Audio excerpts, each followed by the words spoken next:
Greetings, greetings. Welcome to the first installment of the Cultural Renaissance's podcast, The Malcolm Effect. I'm your host and founder, Momodou Taal. I was just thinking to myself, wouldn't it be so cool if every time you said your name or you introduced yourself, it was followed by a round of applause? So, for example, hey, what's your name? My name is Alfred. What's yours? My name is Momodou. And then you heard, or to kind of make it more personalized to myself as someone who often claims the Jamaican culture or reps hard for Jamaican culture, especially the bashment and dancehall scene. If, for example, I said, my name is Momodou, and then you heard, so here we are, the story thus far. I kind of felt it's of some importance that the first episode be a bit about me, because many a times, or people are going to come across me through social media. You know, you've seen the Gambia and you see what I'm up to, you see what I'm doing on a daily basis and the kind of things I like to put out. But this podcast, you could say, is a summation thus far, or is the result of my life journey so far. So where do we begin? Obviously, my name is Momodou Taal. People know me as the Gambian on social media. My name is Some people know me as which I'll go into where that name came from. Being born in the Gambia in 93, so that makes me of today. As of today, I'm 26 years old. I was born in the Gambia. So from my mum's side, I trace back my lineage, not even too far, to be fair. I trace back, my mum's grandfather was the first president of the Gambia, Sir Dawda Jawara. He was someone who became the first president after Gambia had gained its independence, and it was the end of colonial rule. Again, I do hope to do a podcast on just him, because this short intro will never do him justice. He passed away last year, and we are commemorating 1 year since his passed. I pray that he eternally rests in peace. Amen. From my dad's side, I trace back my lineage, or we trace our ancestry back to a man called Sheikh Umar Foti Tal. He was someone who he was an Islamic scholar, a spiritual master, and someone who physically fought against the colonial powers, the Imperial French at the time. He took up arms and fought against them. He was kind of ran into, after being chased by the French army, he was kind of cornered into a cave. And they never found his body, and they never found him after that, but they believe he was killed in that battle. Me saying this now will never do him justice. And again, in the future, I do hope to go into his life much more. Again, he's a figure that is well respected in the Gambia and in West Africa, to be fair, and also in the Islamic world. But fast forward, so being born in 93, I then moved to London when about 3 months old, with my mother and father. However, it was my mother who later ends up raising me predominantly, mainly. Majority of the time was raised by my mother. Growing up in London, it's a very interesting tale, in the sense that some of the stuff, when I look back now, I feel like, how the hell did I go through all of that stuff by the age of like 13, you know? So I remember being 12 years old, and I was a very naughty kid. And I feel like that cheekiness is still present in my personality today. By the age of 12, I was arrested when I was 12 years old. What was the story behind that? Me and my friends thought it was a great idea to run up inside the shop and basically rob the shop and trash it. Me being so small at the time, listen, short guys lives matters. Yeah, even though I'm not that short now, I'm quite average height. But at the time, I was 4'7". And I know I was 4'7" because when I had arrived to the police station, two things. I couldn't see over the counter when the sergeant was booking me in. And then obviously when you get booked in, they measure you and, amongst taking your DNA and all this kind of stuff, doing a swab, and et cetera, et cetera. So I remember being 4'7". And I feel like when you're so short, especially at the time people are going through puberty, and the onset of puberty is different and varies from different people. So I found that me being so short, I had to overcompensate. Short man syndrome is real, guys. It's very real. So I was overcompensating, and that overcompensation manifested itself in me trying to be the loudest because I feel like there's a certain presence that comes when you are physically big. When you're physically tall, you automatically are ascribed a certain presence because people will see you and think, I might not want to mess with you. However, when you're small, it's quite the opposite. You're like a sitting duck in many ways because you're the target. You can become a target and you can become subject to bullying. So to escape that, you overcompensate. And by that overcompensation manifested in ways that I would just like, if people say, let's do this, I'm going to do it. That could be, okay, you go and rob this person. I'll be the first on the front line. So yes, I'm going to do it. You go and say on a diss track to somebody, you mention them by name. I'm going to do it because I want that notoriety. I want to be given the kudos and the props between my friends. But I digress. We'll go into my spell in the music industry and how I wanted to become a musician, and we'll go into all of that. But for now, just the circumstances that surrounded my arrest. Whew. So, looking back, it's so vivid in my mind right now, but it's hilarious, man. We ran up into a shop, about maybe 15 of us. I'm the youngest. I'm like 11, 12 years old. Everyone's like 16, 15. And everyone's running in and we just grab, grab, grab, grab, grab. This person's getting that. This person's getting this, drinks, you name it. I don't know why, I tried to go to the till and grab stuff from the till, which later proved to be the reason I get caught. So as everyone's in the front of the shop, all my friends grabbing certain bits, I'm going to get the till. As I'm trying to get the till, the shopkeeper, he grabs me and he's like, I'm not letting you go, basically. I've caught one. You're going to be with me till the police come. I tried to get free. He was not letting go of me. My friends, they later realized. So as my friends ran out the shop, they must have realized maybe 2 months later, maybe like 10 minutes later, they realized, oh my God, where's MM? So they come back, try to get me. They smash up the shop, but I was not. And well, basically, the guy was not letting me go. So that guy gave me a good beating to my face several occasions, several times. But, then police came, they arrested me and take me to the police station. And boy, I was thinking to myself, my life is over. But long story short, thankfully, it was given an NFA, which is known as a no further action. So there was no charges pressed. So I don't have a criminal record, but that was just an advent in my life. So I hope that story gives you kind of an insight to the kind of kid I was. That's just one example. Another example would be when I got into beef with certain other areas. I was very active and I was very much of a loudmouth, which caused me to get beaten up. No, I wouldn't say several times, but I got into a few fights and my friends got into a few fights. But by this time, living in the estate I did, and this is in London, this is in East London, Stratford. E15, but it's an area called Thatched House. But by this time, we're a group of friends, similar age, not much to do. It wasn't a thing. I hesitate to say it was a gang, and I do strongly dislike the mischaracterization of the news, particularly say this is a gangs. Undoubtedly, there are gangs that exist, but when I think of gangs, especially will be in the UK or elsewhere, I think of an organized crime. This was not organized crime. This is what one, two people selling weed. But that's not the purpose of why we became friends.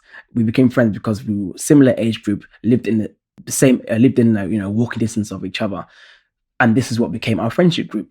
That turned into a music group, which was called the Funeral Soldiers. And I was putting out music on MySpace. And to be fair, at the time, maybe my MySpace had like anything between 30 to 40,000 views. It was doing very well. We were putting out good music. I had a home studio. The rest of it. The flip side to that is, whilst we're progressing musically, there's another area. This happened at the same time. It's also doing music. So they're sending shots at us. We're sending shots at them. We're calling them out. They're calling us out. And it's all done through music. Quite quickly, this turned into a physical encounter with each other. And then, people got beaten up. People got slapped. Lots of physical encounters back and forth. We'd run to their ends. They run to our ends. And it got really intense. By age of 12, 13, I've had at least one or two friends have been stabbed. No fatalities at this point, but they had been stabbed, and it was getting quite, as you can imagine, it was becoming quite intense for this. I remember being quite distinctly being around a similar age, being shot at. It might have been a replica gun the way it sounded, but literally, I just, again, the memory is so vivid in my mind. We're chilling outside my friend's house, a group of boys, or like maybe 20 boys, 10, 20 boys maybe, walk past us and they see us. They say, "What are you looking at?" The usual thing ensued. Next minute, I see something get pulled out, which looked like a gun, and we're just running and they're chasing us through the ends, and it's just crazy. This is madness. By the way, I'm like 12, 13 at this point. My mum, God bless her, is seeing what is happening to me, what's happening to her son, the environment that this is, the environment that I'm being raised up in, and it's coming to a point where she has to make a decision. So she decided that she's going to move me to Birmingham, which later then does become probably one of the best decisions that my mum has made for me that I can recollect, because what moving to Birmingham did allowed me to, take a different focus in my life, which I will explain later on. I moved to Birmingham, and shortly after I moved to Birmingham, one of my closest friends at the time, Paul Erahan, tag name was Hellraiser. He is murdered, and another close friend of mine is stabbed 6 times. And this is like literally shortly after I moved to Birmingham. So my mother literally dodged the bullet in that regard. So I find myself in Birmingham, January 2007. And for me, it felt like a fall from grace, because I'm going from an environment that I'm known, I'm popular in school, I'm popular, we had hood fame, people did a buzz around my name, my tag name, which was Mental, play on my last name and me being crazy. But yeah, it was hype and I enjoyed it, then going to being not knowing anybody in this new city. And as much as I love my Birmingham people, I hated the accent. I actually remember at the time saying to myself, I'm going to make a conscious effort to never let me catch this accent and never let me speak like them. I still love you guys, don't worry. So going through school, it was like history repeating itself. In the sense, I was just getting up to the same crap again, being naughty. I got excluded from school a couple of times, me getting into fights with people. Again, when you're small, again, you have to overcompensate and make sure that people cannot take the piss with you.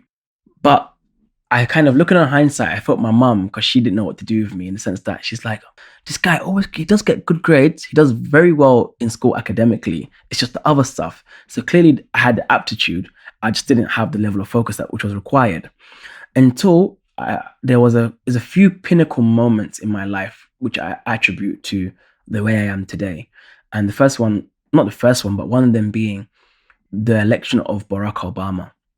I remember when he announced his candidacy, and I was thinking to myself, oh my God, who's this person that is a great orator and is clearly, as a black person as well in America. And, I saw myself in him in many ways. I saw, wow, I had always had an interest in politics and history, even from a young age. And I thought, wow, this, me studying civil rights movements to now seeing, Martin Luther King's dream manifest, almost as it were. Even though I have a huge criticism of Barack Obama today, at the time I was young and naive and didn't know how politics worked. So I see Barack Obama, I'm like, you know what? I want to make something of myself. So I Google United Kingdom youth politics. And then I find there's something called the Youth Parliament. And I'm like, wow, this sounds super interesting. Like, I wonder how I can get involved. I want to get involved in politics. I remember saying at the time, I'm going to be the first black prime minister of the UK. How naive I was. And now I don't even aspire to that anyway. But at the time, that was my aspiration, because Obama was going to be the first black president in America. So I remember reading his autobiography, Dreams from My Father, which I still think is an amazing book and much better than his second book, The Audacity of Hope, which I think is the former he writes as himself, the latter he writes as a career politician, and it loses its authenticity and sincerity. But I digress. So I Googled United Kingdom Youth Parliament. I find there's a youth parliament in Birmingham, and it mirrors the actual parliament. So for example, if you have 5 MPs for Birmingham, because each constituent, like each locality is assigned an MP, you have 5 MYPs, 5 members of youth parliament. So I go around, I get my name on the ballot, and I campaign on manifesto of knife crime. to combat knife crime, which is also an issue in Birmingham, as well as London, as well as every major city in the UK. So as I'm going around to get votes, I'm in year 10 now, so this is 15 years old. I go to one of my classrooms and I say to the people, "Oh, can you vote for me?" As was the case, is that your own school would back you. So you normally get people backing you from your school. So I was like, wicked, wicked, wicked. Went down every vote. I gave a little speech at assembly, and then I went to classrooms to get votes throughout the day. This is where it all went wrong. One of the kids, a white boy, who actually was my friend before, or we had no beef anyway, said, "I'm going to look for the white person to vote for." I said, there's me trying to be diplomatic, yeah? I'm like to myself, what do you mean you're going to vote for the white person? I'm British too. That's what I said. He said, if a dog is born... I can't even... It's still shocking to me. A man said, if a dog is born in a stable, it doesn't make it a horse. I was there. I was gobsmacked. I was like, wow. So as you can imagine, I kind of left it and I confronted him and it kicked off.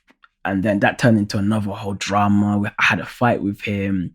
Then the next day I had like several guys much older than me, like maybe like 17, 18, 19, in their 20s even, come to my school. They're all white guys with baseball bats and dog chains looking for who Momodou is to beat me up.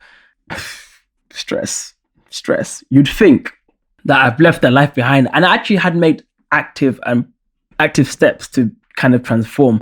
But sometimes you just can't live the hood life. It just follows you everywhere. So yeah, my friend next day said, okay, we can't let this happen. Everyone bring weapons to school. Everyone brought weapons to school, and it really got intense. But by the grace of God, I won the election and I become a member of youth parliament. But I remember after this, when this was all going on and police were getting involved, a teacher who I had a lot of respect for said to me, Momodou, you need to be more like Martin and less like Malcolm. At this time, I'd only ever come across Malcolm X through school, and the school creates a dichotomy, which I know to be a false dichotomy, of this peace-loving Negro, this peace-loving guy, Martin, who everyone loves, and he spoke about peace and peaceful demonstration and peaceful resistance against this black supremacist, this radical Malcolm. And I thought, yeah, that's all I ever knew. So I thought, I'm not someone who's a radical at the time anyway. I'm still not. Arguably, I'm not a radical in the sense of promoting violence in any shape or form, but I'm not a pacifist either. But hopefully my views will come through more throughout this, these series. So I get told, be more like Malcolm, be more like Martin. I'm like, cool. Let me look into Malcolm a bit more now. My friend buys me an autobiography for my 15th or 16th birthday, and that was where my life literally changed. I literally fell in love with this man because I thought, how sincere was this person? And this is even, by the way, his Islam wasn't even a thing that drew me to him, even though he was that devout Muslim. That didn't even play a role for me. Why? Because I wasn't practicing at the time. Even though my family are Muslim, it was never forced upon us. I had no connection to Islam, to be honest, at that point. It was his kind of stance on justice, his, talking truth to power, his unflinching and unwavering kind of, speeches and the way he spoke and his intellect and all of the above. I would hopefully do a podcast dedicated to Malcolm X's autobiography and to the man himself and breaking it down to people. Because I still get people asking me, like, why do you love Malcolm so much? But again, that deserves a whole podcast in and of itself. So I finished the autobiography and I'm like, yes, I'm infatuated with this person. Alongside that, then YouTube is still, hadn't just been made, but YouTube wasn't as big as it was today. So I Googled Malcolm X.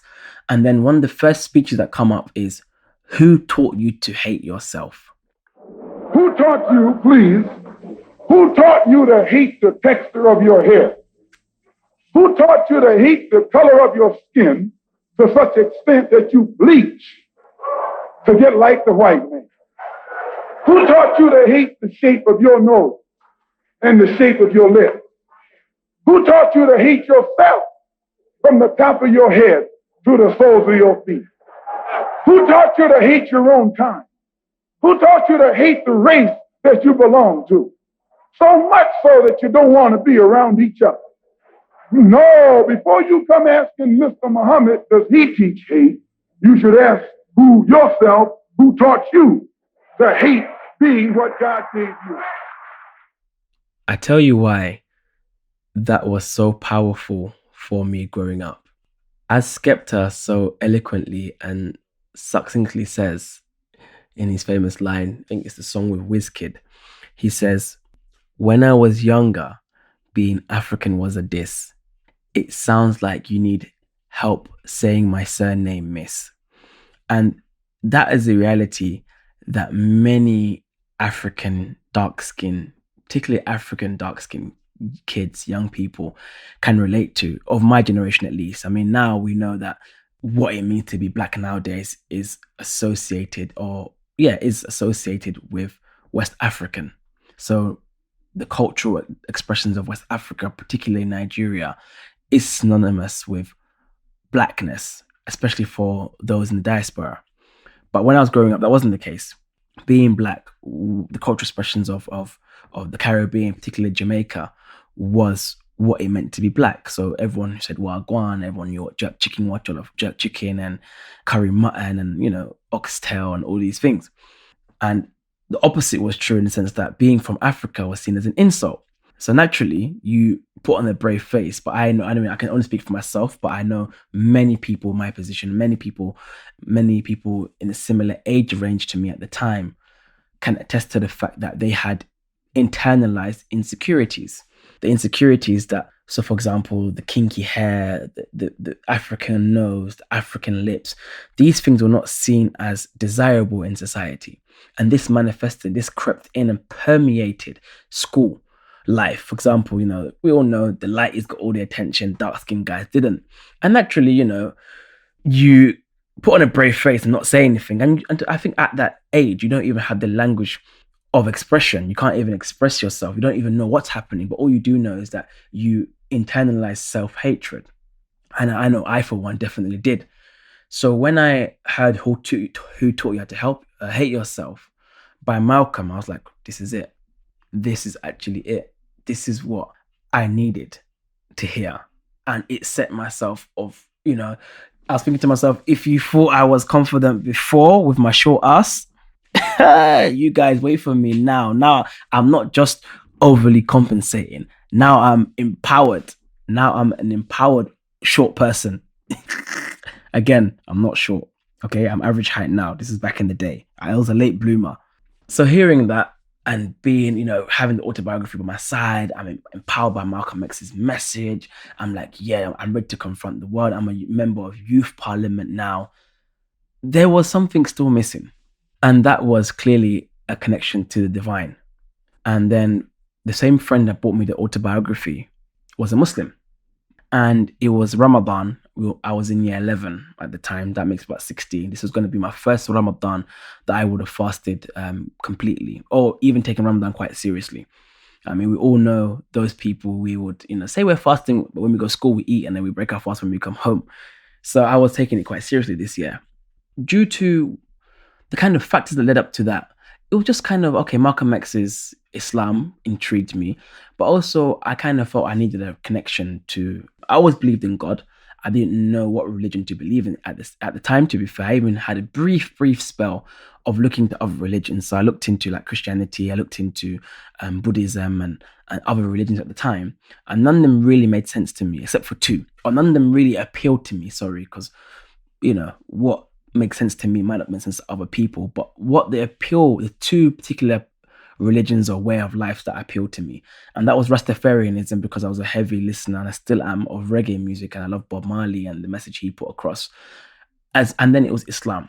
And then I thought, I kind of weighed them both up and thought, let me go for Islam, because what I kind of know anyway, being from that background. So I kind of, YouTube Islamic videos, and then I kind of get into practicing the faith, and I want to, learn a bit more. Then my friend goes to me at the time, okay, since we're not fasting, do you want to pray in school? So we start praying in school together. I'm getting it mixed up. I'm not sure if it was before, or I think in my mind, I believe it was around the same time I was started going to a mosque. The mosque was, for those who don't know, those who don't know this term, is like it's called a Salafi mosque, and Salafi for many people are those people who take like a literal interpretation of Islam, and they focus a lot on the outward manifestations of Islam. So, but however, they're quite harsh. So I remember like this is it. If I'm gonna do it, I'm gonna do it properly. These were the days of BlackBerry Messenger, BBM. I delete all the girls off Facebook. I delete girls off my not Instagram, wasn't even around, off my BlackBerry Messenger. I thought to myself, this is I'm gonna take it seriously. I no longer had interactions with females.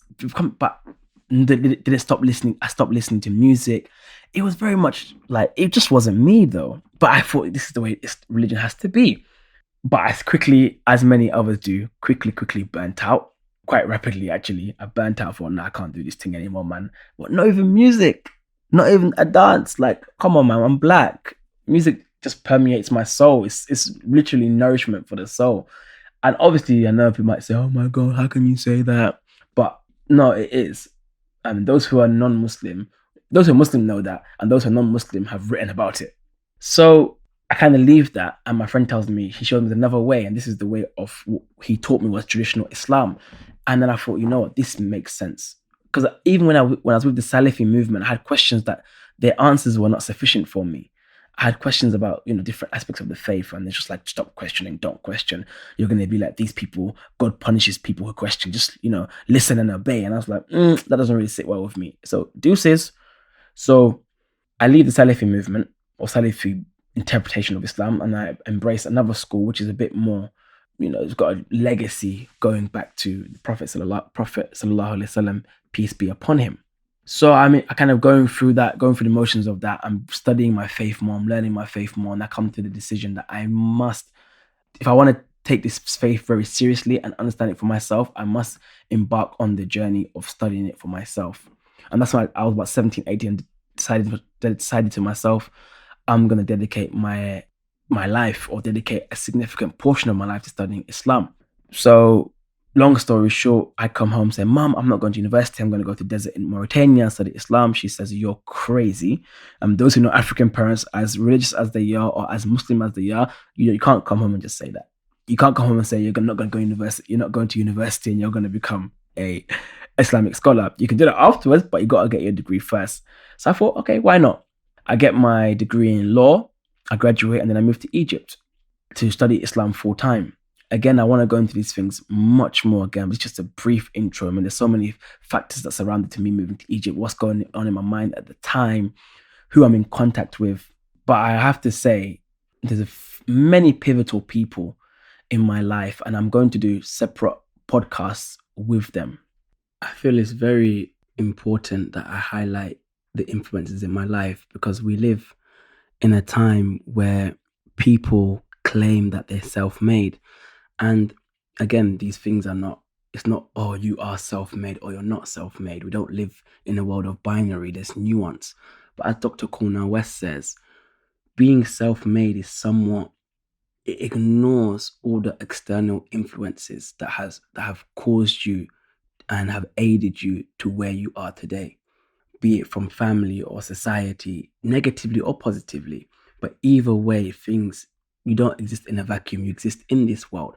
And I feel like I'll be doing a disservice to those influences on me if I don't kind of highlight them and bring them in. So yeah, watch this space. I've missed out so much. I do hope that either when I write my autobiography, I include much more detail, or in subsequent kind of episodes, I include a bit more detail and flesh out some of the, I know people love a tea and gossip, so there's more to be said. So until then, follow me on my social media at The Gambian on Instagram, Cultural Renaissance, cultural.renaissance, cultural with a K on Instagram also. Follow the Malcolm Effect podcast on all major streaming platforms.